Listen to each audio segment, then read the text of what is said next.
My dear students, बच्चों, DN brand organic chemistry में आप लोगों का स्वागत है। DN brand organic chemistry NCERT series यहां पर चल रहा है बच्चों, और इस एनसीईआरटी सीरीज में बच्चों हम अगला टॉपिक यहां पर स्टार्ट कर रहे हैं, और वो अगला टॉपिक चैप्टर वाइज चीजों को हम डिस्कस कर रहे हैं। एनसीईआरटी का जो है हमारा फर्स्ट चैप्टर, जिसका नाम है हेलो अल्केन हेलो एरीन।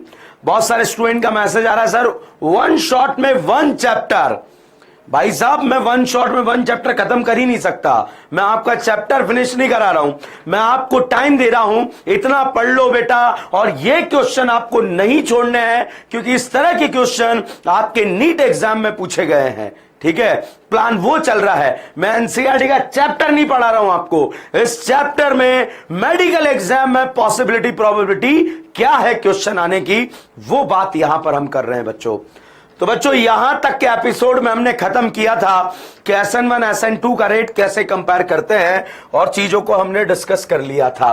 अब कुछ ऐसे क्वेश्चंस की बात करेंगे जो प्रीवियस ईयर से एग्जाम में आए हुए हैं। मान लीजिए बच्चों, आपको एग्जामिनर ने ये वाला फोटो दे दिया NO2 लगा के, और आपको इस पर OH- को प्लेस करना है।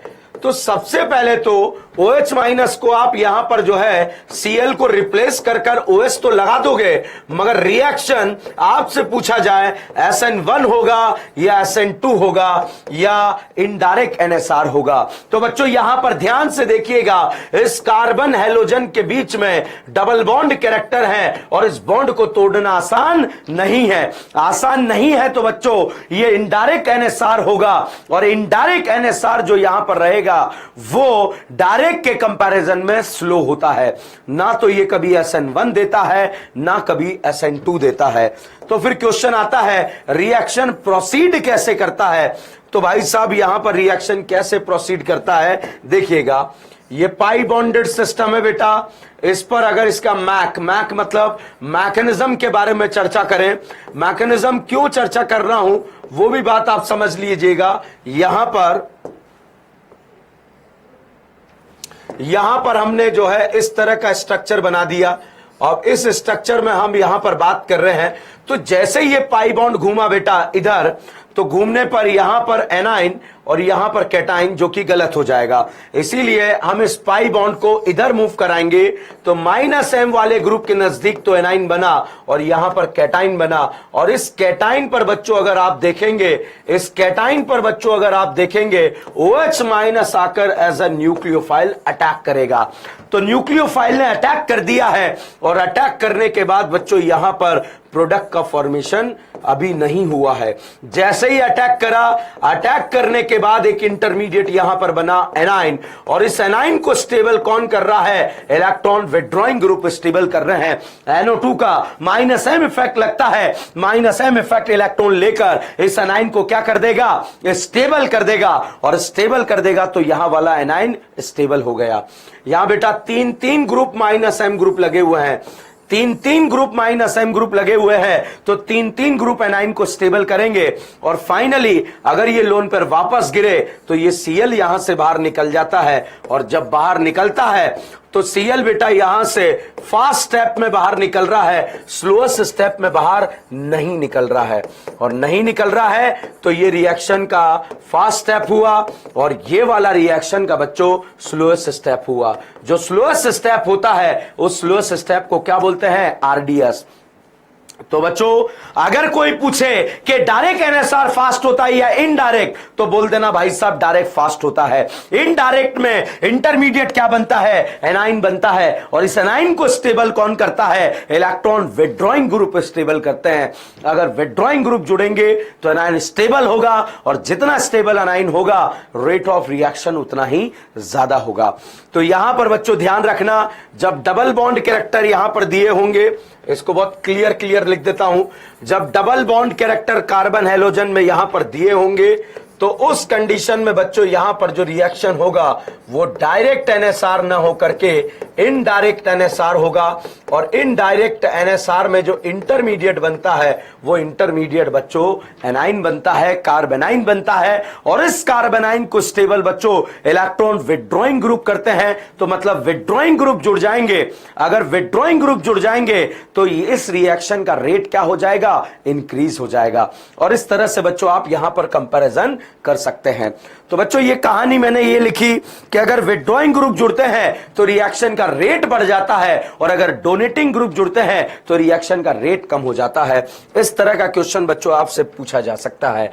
तो कभी भी बच्चों अगर आपसे एग्जामिनर ने पूछ लिया, पहले भी डिस्कस करा मैंने, और इस तरह से पूछ लिया कि बताओ भैया एनएसआर किसका फास्ट होगा, तो एनएसआर ध्यान रखना यहां इनडायरेक्ट एनएसआर या डायरेक्ट एनएसआर, डायरेक्ट ही हमेशा फास्ट होगा, क्योंकि डायरेक्ट एनएसआर में यहां पर कार्बन हेलोजन में जो है सिंगल बॉन्ड कैरेक्टर है और यहां पर डबल बॉन्ड कैरेक्टर है। बॉन्ड को तोड़ना आसान नहीं है, क्योंकि बेटा नीट एग्जाम ने, एआईपीएमटी एग्जाम ने ऐसे क्वेश्चन पूछे हुए हैं।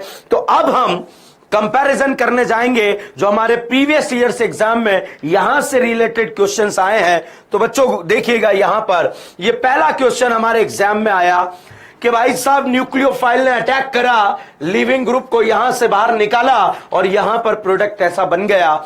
रिएक्शन उसने बोला SN2 रिएक्शन है, बताइए चारों में से सबसे फास्ट रिएक्शन SN2 कौन देगा। तो ध्यान दीजिएगा बच्चों, लास्ट लेक्चर में मैंने आपको बताया था कि जो SN2 का रेट होता है वो इनवर्सली प्रोपोर्शनल होता है स्टेरिक रिपल्शन के, मतलब स्टेरिक रिपल्शन बढ़ेगा तो रेट कम होता चला जाएगा।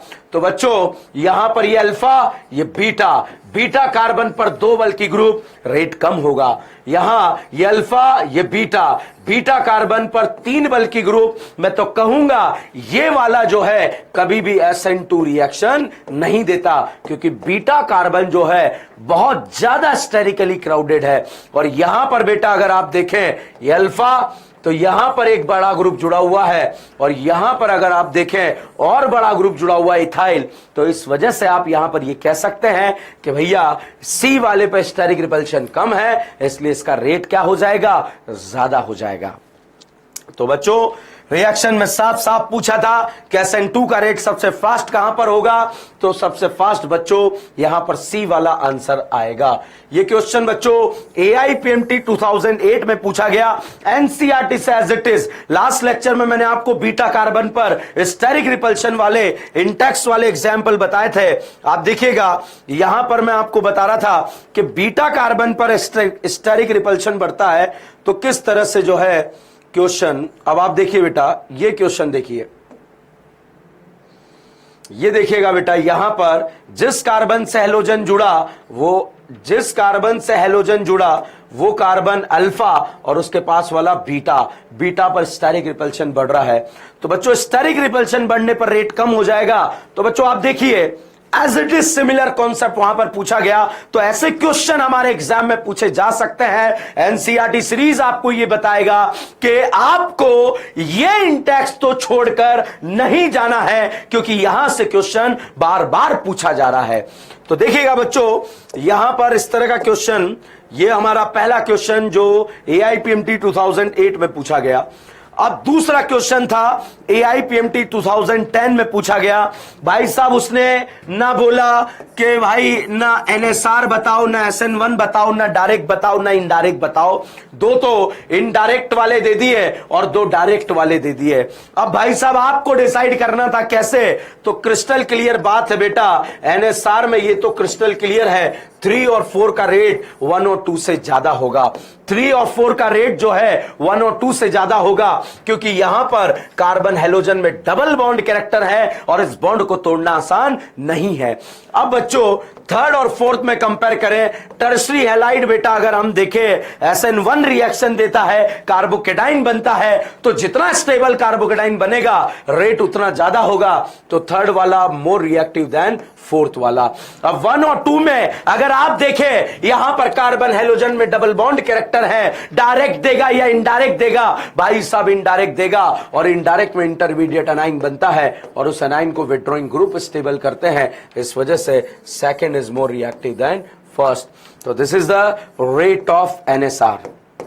तो बच्चों एनसीईआरटी का पहला चैप्टर एनएसआर से क्या क्या उठाकर पूछा गया है, तो मैं आपसे फिर कह रहा हूं अपने नोट्स जो आपके पास है उससे रिवीजन कर लीजिए, और उसके बाद बच्चों इस एनसीईआरटी सीरीज के छोटे छोटे एपिसोड आपको दे रहा हूं, और उन एपिसोड से आप ये पता लगा सकते हैं कि एनसीईआरटी से पूछा क्या जा रहा है, ताकि अगर आपका वो टॉपिक डाउट है तो क्रिस्टल क्लियर तरीके से नोट से क्लियर कीजिए, नहीं तो यहां पर जो पढ़ा रहा हूं अगर उससे समझ में आता है, क्योंकि ये क्वेश्चन का सीरीज चल रहा है एनसीईआरटी का, एक फास्ट ट्रैक रिवीजन बच्चों आप लोगों का चल रहा है।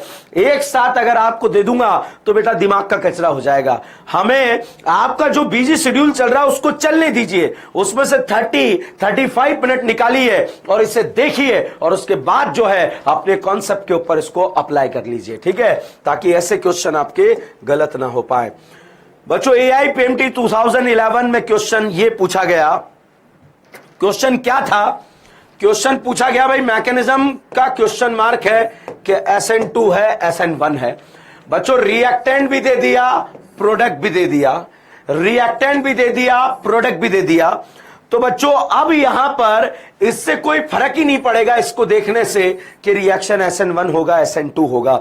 अगर SN1 होता तो कैटाइन बनता, रीअरेंजमेंट होता, अगर रीअरेंजमेंट होकर रिप्लेसमेंट हो रहा होता तो SN1 होता, अगर SN1 होता तो कार्बोकेटाइन बनता, रीअरेंजमेंट होता, और अगर रीअरेंजमेंट होकर यहां पर प्रोडक्ट बन रहा होता तो बच्चों SN1 होता।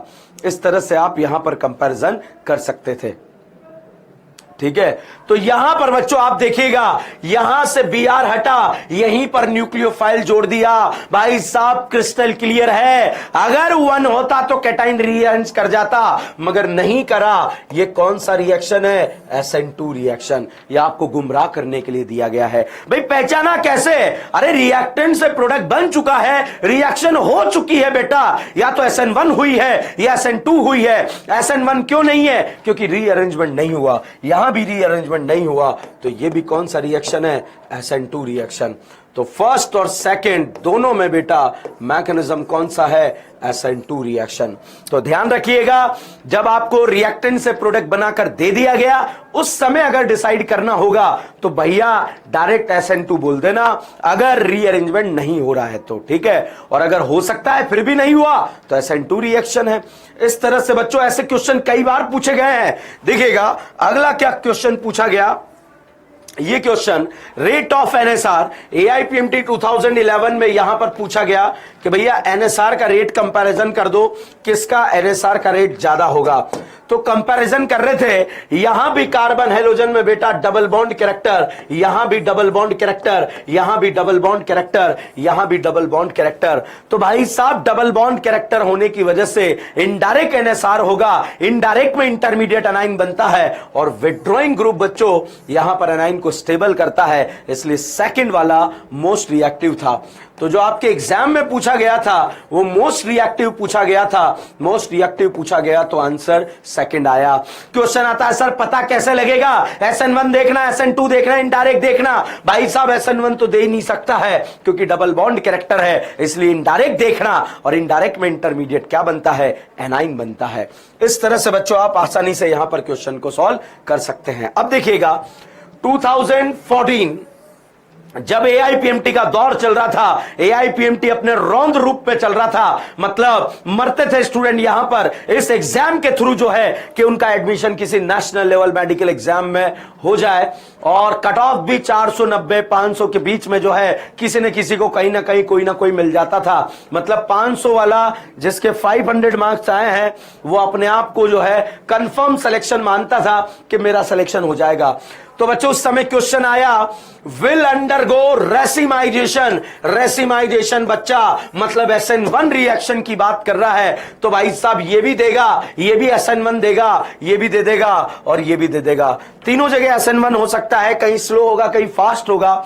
मगर अब डाउट है रेसिमाइजेशन कहां पर होगा। भाई साहब जहां पर कायरल सेंटर बन रहा होगा वहां पर रेसिमाइजेशन होगा, और कायरल सेंटर बेटा यहां पर बन रहा होगा, क्योंकि चारों ग्रुप डिफरेंट है तो इसी जगह क्या होगा, रेसिमाइजेशन होगा। ठीक है, तो इस तरह से रेसिमिक मिक्सचर का जो आंसर था, रेसिमाइजेशन का जो आंसर था बेटा, वो आंसर किससे आया, क्योंकि SN1 में अगर एक कायरल सेंटर जनरेट हो जाता है तो कायरल सेंटर बच्चों यहां पर रेसिमिक मिक्सचर बनाता है, मगर 100% SN1 रिएक्शन में रेसिमाइजेशन नहीं होता है। क्वेश्चन अगेन, अब भाई साहब दौर खत्म हो गया AIPMT का। अब था कि पूरे इंडिया में एक नेशनल लेवल एग्जाम करा दिया जाए। क्या अलग अलग जो है, महाराष्ट्र का अलग, यूपी का अलग, राजस्थान का अलग। भाई एक देश तो एक एग्जाम्पल की मांग उठी और उस समय इंट्रोड्यूस हुआ। वैसे तो इंट्रोड्यूस पहले भी हो गया था नीट एग्जाम, मगर जब इंट्रोड्यूस हुआ नीट 2016, मतलब ये जोर पकड़ चुका था, मतलब ये अपने जो है रौंद रूप में आ गया था कि भाई साहब अब तो नीट होगा ही, नेशनल लेवल मेडिकल एग्जाम होगा ही। तो नीट 2016 में फिर से इस चैप्टर ने अपनी बाजी मारी और एग्जाम में क्वेश्चन उठाया कि भाई इस BR को रिप्लेसमेंट हमने इस साइनाइड से कर दिया है और साइनाइड से कर यहां पर प्रोडक्ट बना दिया है। आप बता दो रिएक्शन कौन से मीडियम में फास्ट होगी।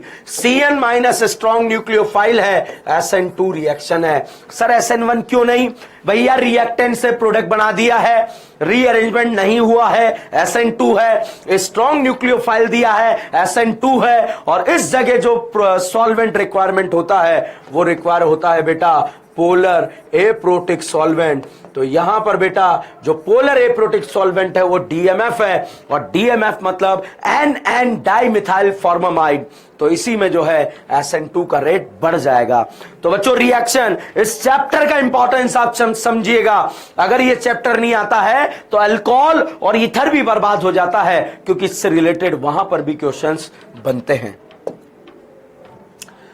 तो बच्चों यहां पर हमने जो है इससे रिलेटेड बात करी, इससे रिलेटेड बात करके हम आगे बढ़े किस किस तरह के क्वेश्चन एग्जाम में इस पहले वाले चैप्टर से हेलो एल्केन से पूछे गए, वो हमने यहां पर डिस्कस कर लिए हैं। अब बच्चों आपके एग्जाम में एक बार जो है DDT का स्ट्रक्चर भी पूछा गया है कि DDT क्या होता है।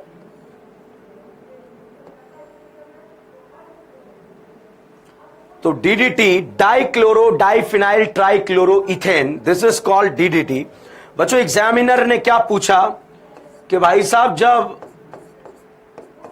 इस क्लोरल की रिएक्शन आप क्लोरोबेंजीन के साथ करा दें तो प्रोडक्ट क्या बनेगा। दोनों में से पानी निकलेगा बेटा, और जैसे ही पानी निकलेगा, पानी निकलने के बाद यहां पर जो है एक लिंकेज आ जाएगा, और जब ये लिंकेज आ जाएगा, जब ये लिंकेज आ जाएगा तो ये लिंकेज में dichloro diphenyl trichloroethane, dichloro diphenyl trichloroethane DDT का फॉर्मेशन होता है। बिल्कुल याद रखने वाला था, आ गया, इसलिए इंपॉर्टेंट है, मतलब नेशनल लेवल एग्जाम में पूछा गया है तो हमारे एग्जाम में भी पूछा जा सकता है। तो इस चैप्टर से आपको कौन कौन से क्वेश्चन पूछे जा सकते थे वो मैंने NSR रिएक्शन से रिलेटेड आपको बात करी। अब बच्चों यहां पर इसी चैप्टर में अगर हम बात करें तो ये रिएक्शन जो है ये आपको बहुत अच्छे से पता होने चाहिए। ये देखिए भाई साहब, NaI acetone Finkelstein reaction, SN2 mechanism, यहां पर इथेनॉल के साथ हीट कर दिया, alcoholic KOH elimination reaction, water के साथ सब्स्टिट्यूशन रिएक्शन, CN बेटा अभी NaCN के साथ प्रोडक्ट बना है। मतलब ये जो है आपके इससे रिलेटेड क्वेश्चंस जो है गलत नहीं होने चाहिए। SOCl2 थायोनिल क्लोराइड से रिएक्शन, OH हटाकर Cl लगाना होता है, HBr पेरोक्साइड के साथ रिएक्शन, FrAr रिएक्शन, और electrophilic addition reaction, EAR reaction.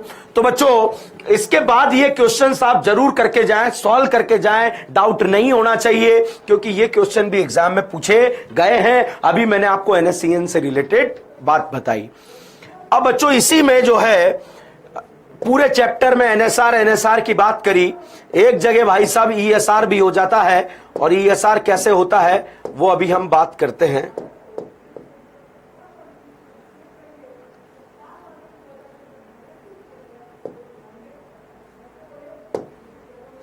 देखो बेटा, यहां पर अगर हम बात करें, क्लोरोबेंजीन आपको दिया है। क्लोरोबेंजीन के बारे में अगर चर्चा की जाए तो भैया जब भी अगर इसमें कहीं इलेक्ट्रोफाइल जोड़ना है तो ऑर्थो पैरा पोजीशन पे जोड़ना है, क्योंकि इसका प्लस एम इफेक्ट कंसीडर किया जाएगा। और अगर रेट कंपैरिजन करना है तो सीएल का माइनस आई इफेक्ट की कंपेयर किया जाएगा। मतलब अगर हमसे पूछा जाए कि क्लोरोबेंजीन का ईएसआर ज्यादा होता है या बेंजीन, तो हम कहेंगे बेंजीन, क्योंकि क्लोरोबेंजीन में कौन सा इफेक्ट लगता है, माइनस आई इफेक्ट। बट अगर बेटा हमें इस क्लोरोबेंजीन में इलेक्ट्रोफाइल को जोड़ना है, मतलब आप इसका रिएक्शन Cl2AlCl3 ESR करा दें, अल्काइल हैलाइड जो है AlCl3 फ्रिडल क्राफ्ट अल्काइलेशन करा दें, acid halide AlCl3 Friedel Crafts acylation करा दें। एसिड हैलाइड की जगह बच्चों एनहाइड्राइड भी जो है असाइलेशन में यूज होता है। और वेरी वेरी इंपॉर्टेंट, एग्जाम में पूछा जा चुका है कि क्लोरोबेंजीन का एनहाइड्राइड के साथ AlCl3 की प्रेजेंस में रिएक्शन कराएंगे तो इलेक्ट्रोफाइल बेटा एक बार तो पैरा पोजीशन पर जुड़ जाएगा और एक बार ऑर्थो पोजीशन पर जुड़ जाएगा, और मेजर प्रोडक्ट जो बनेगा वो ऑर्थो पे बनेगा। तो ध्यान दीजिएगा, अगर रेट कंपैरिजन करना है, अगर इसमें प्रोडक्ट बनाना है,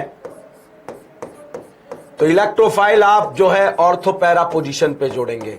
मतलब आपको एनसीईआरटी की एक लाइन परेशान कर सकती है कि ओरिएंटेशन जो है वो प्लस एम से डिसाइड होता है। ओरिएंटेशन मतलब इलेक्ट्रोफाइल Cl प्लस इस रिंग में कहां जुड़ेगा, ऑर्थो पैरा पर। मतलब इसका ओरिएंटेशन जो है इसके प्लस एम इफेक्ट से डिसाइड हुआ है। और अगर रेट की बात करें तो रेट बेटा यहां पर अगर हम देखें तो रेट यहां पर जो डिसाइड होगा, जैसे रेट के बारे में अगर बात करें तो रेट ऑफ ईएसआर वो डिसाइड होगा बेटा माइनस आई इफेक्ट से। सीएल का माइनस आई इफेक्ट लगता है, इस वजह से इसका ईएसआर का रेट कम हो जाता है, तो बेंजीन का ईएसआर ज्यादा है। तो बच्चों हमने यहां पर SN1 SN2 रिएक्शंस को खत्म कर लिया था। क्लोरोबेंजीन है, एरोमेटिक है, aromatic ring ESR reaction show करती है और ESR शो करती है, तो किस किस तरह का ESR यहां पर हो सकता है वो बात हमने यहां पर कर ली है और इस तरह का प्रोडक्ट यहां पर बना लिया गया है। तो बच्चों यहां पर प्रोडक्ट इस तरह से बन गया। यही बात यहां पर है कि अगर इलेक्ट्रोफाइल जोड़ना है तो बेटा क्लोरोबेंजीन में आप कहां कहां जोड़ेंगे, ऑर्थो पैरा पर जोड़ेंगे, और ऑर्थो पैरा पर जोड़कर ही यहां पर बच्चों प्रोडक्ट आपको दिया गया है। तो इसमें इलेक्ट्रोफाइल मैंने ऑर्थो पैरा पर जोड़ा, इसमें इलेक्ट्रोफाइल ऑर्थो पैरा पर जोड़ा। अगर यहां पर अगले क्वेश्चन के बारे में चर्चा की जाए तो अगले क्वेश्चन में भी इलेक्ट्रोफाइल बेटा, अगले क्वेश्चन में भी इलेक्ट्रोफाइल जो है ऑर्थो पैरा पोजीशन पर जोड़ा है। तो बच्चों यहां पर इलेक्ट्रोफाइल अगर क्लोरोबेंजीन में जोड़ना है तो ऑर्थो पैरा पर जोड़ेंगे। अब बात आ जाती है इसकी, तो बेटा यहां पर ध्यान रखना, कई बार मुझे बहुत सारे स्टूडेंट का जो है यहां पर डाउट आता है कि सर ओरिएंटेशन जो है वो तो रेजोनेंस इफेक्ट से डिसाइड किया गया और रेट जो है विथड्रॉइंग ग्रुप से डिसाइड किया गया। मतलब यहां पर ध्यान रखना कि रेट कंपैरिजन में माइनस आई इफेक्ट देखना है और अगर प्रोडक्ट बनाना है तो क्लोरोबेंजीन में ऑर्थो पैरा पर प्रोडक्ट बनाएंगे। ओके बच्चों यहां पर अगला रिएक्शन है, इस रिएक्शन का नाम है Wurtz reaction, Wurtz Fittig reaction. Wurtz reaction क्या है बेटा, जब आप अल्काइल हैलाइड का रिएक्शन सोडियम ड्राई ईथर की प्रेजेंस में कराते हैं तो यहां पर बच्चा ये R दूसरे R से कंबाइन कर RR बॉन्ड का फॉर्मेशन कर लेता है। मगर आप अगर अराइल हैलाइड के 2 मोल के साथ रिएक्शन कराएंगे तो रिएक्शन का नाम फिटिग होगा। अगर अल्काइल हैलाइड से रिएक्शन कराएंगे तो रिएक्शन का नाम बच्चों वुड्स होगा। मगर 1 मोल अल्काइल हैलाइड और 1 मोल अराइल हैलाइड यूज करेंगे तो रिएक्शन का नाम बच्चों वुड्स फिटिग रिएक्शन होगा। और इस तरह से बच्चों आप इस चैप्टर को जो है कंक्लूड कर सकते हैं और कंक्लूड करके आगे बढ़ सकते हैं। तो यहां पर बच्चों अगर मैं इस चैप्टर की एक समरी आपको दे दूं कि चैप्टर ने क्या क्या पूछा, तो चैप्टर ने जो पूछा है उसके बारे में थोड़ा सा समराइज मैं आपको करना चाहूंगा। मैं फिर से कह रहा हूं, ये क्वेश्चंस की प्रैक्टिस कर लेना, ये आते हैं एग्जाम के अंदर, ठीक है। वैसे जिसने भी आपको पढ़ाया होगा उन्होंने ये प्रैक्टिस जरूर कराया होगा।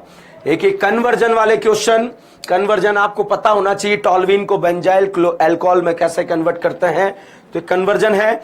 यहां पर अगर आपको नहीं आते हैं कन्वर्जन, तो मैं क्या करूंगा, इसका सॉल्यूशन बनाकर जो है आपने एक लिंक दे दूंगा इस अगले आने वाले लेक्चर में, ताकि वहां पर आप इसको कंप्लीट कर लेंगे। तो बच्चों, हमने एनसीईआरटी का पहला चैप्टर कवर करा जिसका नाम था हेलो अल्केन। तो बच्चों, हेलो अल्केन मैंने चैप्टर पढ़ाया नहीं है, मगर मैंने 3 एपिसोड में इसको कंक्लूड कर दिया, और इन 3 एपिसोड में आपको बताया कि क्वेश्चन क्या क्या आया। इस हेलो अल्केन में बेटा आपको ध्यान रखना है SN1 reaction, SN2 reaction. SN1 SN2 का मैंने आपको कंपैरिजन बता दिया। जिन हैलाइड में कार्बन हेलोजन में सिंगल बॉन्ड कैरेक्टर होते हैं वो SN1 रिएक्शन SN2 शो करते हैं। जिन अल्कोहल में कार्बन ऑक्सीजन में सिंगल बॉन्ड कैरेक्टर होते हैं वो भी SN1 SN2 शो कर सकते हैं, और जिन ईथर में कार्बन ऑक्सीजन में सिंगल बॉन्ड कैरेक्टर होते हैं वो भी SN1 SN2 रिएक्शन शो करते हैं। अब बात करते हैं बेटा हेलो एरीन की। तो हेलो एरीन में अगर डायरेक्टली एरोमेटिक रिंग से हेलोजन जुड़ा है तो इसे हेलो एरीन बोलेंगे, और इस हेलो एरीन में अगर हम बात करें तो ये इनडायरेक्ट NSR देता है, और इनडायरेक्ट NSR में जो इंटरमीडिएट बनता है वो एनाइन बनता है, और उस एनाइन को स्टेबल बच्चों इलेक्ट्रॉन विथड्रॉइंग ग्रुप करते हैं। तो विथड्रॉइंग ग्रुप जुड़ने पर रिएक्शन का रेट जो है बढ़ जाएगा, मगर ध्यान रखिएगा डायरेक्ट NSR हमेशा फास्ट होगा as compare to indirect NSR। SN1 SN2 मैंने कंपैरिजन करा दिया। तो रेट पूछा जाएगा, आपको बताया रेट के क्वेश्चन आए हैं। प्रोडक्ट दे दिया जाएगा, पूछा जाएगा SN1 SN2 है। रिएक्टेंट प्रोडक्ट दे दिया जाएगा, पूछा जाएगा सॉल्वेंट है। तो अगर रीअरेंजमेंट नहीं हो रहा है, और अगर हो सकता था फिर भी नहीं हो रहा है, SN2 मानना। अगर स्ट्रॉन्ग न्यूक्लियोफाइल दिया है, SN2 मानना। अगर स्ट्रॉन्ग न्यूक्लियोफाइल भी दे दिया मगर रीअरेंजमेंट करा दिया है, तो भाई साहब प्रोडक्ट बना दिया है उसने, उसके अकॉर्डिंग डिसाइड करना SN1 है या SN2 है। तो बच्चों, इस चैप्टर से हमने यहां पे अलविदा ले रहे हैं। यहां पर अल्कोहल और ईथर में ये वापस लौट कर आएगा, और अल्कोहल ईथर के जो है बहुत इंपॉर्टेंट रिएक्शन हम अगले एपिसोड में यहां पर कंक्लूड करेंगे। तो और भी बहुत सारे रिएक्शन जो यहां पर पूछे गए हैं उनके बारे में इस क्लास में हम चर्चा करेंगे। तो ऐसी चर्चाएं बच्चों होती रहेगी, आप करते रहिएगा। तो इस एनसीईआरटी का पहला चैप्टर का कंक्लूजन, मैं फिर कह रहा हूं मैंने पढ़ाया नहीं है आपको, ठीक है, ये कंक्लूजन था, इससे रिलेटेड क्वेश्चन बताया। दूसरा बेटा, ये हेलो एरीन जो होता है ये एरोमेटिक रिंग है, इसे हम अराइल हैलाइड भी बोलते हैं, इसे हम हेलो एरीन भी बोलते हैं, और ये एरोमेटिक है, और एरोमेटिक होने की वजह से बेटा ये ESR रिएक्शन भी शो करता है।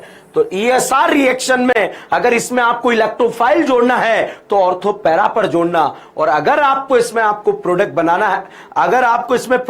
है तो ऑर्थो पैरा पर जोड़ना, मतलब इलेक्ट्रोफाइल जोड़ना है तो ऑर्थो पैरा पर जोड़ना। और अगर रेट कंपेयर करना है तो इसमें इलेक्ट्रोफाइल कहां जोड़ेंगे आप, जो है सॉरी अगर रेट कंपेयर करना है तो -I इफेक्ट देख लेना, और प्रोडक्ट बनाना है तो आप जो है +M इफेक्ट देख लेना। मैं फिर से एक बार कंक्लूड कर दूं कि अगर कोई मुझसे पूछे कि क्लोरोबेंजीन और बेंजीन में से ESR का रेट किसका ज्यादा होगा, तो मैं कहूंगा benzene is more reactive then chlorobenzene towards the ESR, ठीक है।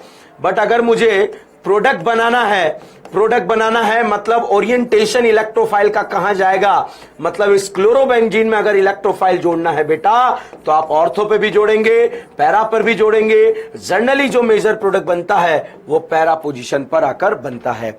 तो बच्चों, this is all about conclusion of first chapter hello alkane hello arene. तो प्यारे दोस्तों, इस एनसीईआरटी सीरीज को जिस तरह का आप लोगों का प्यार मिला है, जिस तरह से आप लोगों के मैसेजेस मिले हैं, बड़ी खुशी हुई कि आप लोगों के लिए मैं कुछ कर पाया। तो बच्चों, लगे रहो, जुड़े रहो, करना है, मरने से पहले करना है, और इसी एग्जाम को क्रैक करना है। बहुत सारे बच्चों के मैसेज आ रहे हैं, सर 22 का बैच बता दो, कब से स्टार्ट कर रहे हैं। नहीं भाई साहब, कोई बैच नहीं बताऊंगा अभी आप 21 वालों को तैयारी करने दो।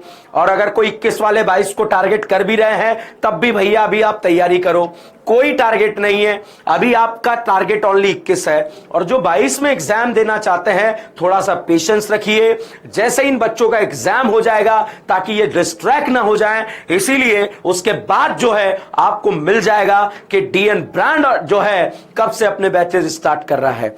तो बैचेस वगैरह स्टार्ट होते रहेंगे। अभी इस बात का खुशी है कि जो आपको दिया उसमें आपको जबरदस्त मजा आ रहा है बच्चों। तो बच्चों इसी तरह से आपके लिए करते रहेंगे, जीते रहेंगे। जीते हैं मतलब कहते हैं ना कि डीएन कौन है? डीएन वो है जो बच्चों में जीता है और बच्चों के लिए जीता है, मतलब उसके स्टूडेंट में जीता है और उसके स्टूडेंट के लिए जीता है। तो बच्चों आप लोग करते रहिए, जुड़े रहिए और डीएन ब्रांड को इसी तरह से प्यार करते रहिए। Thank you so much.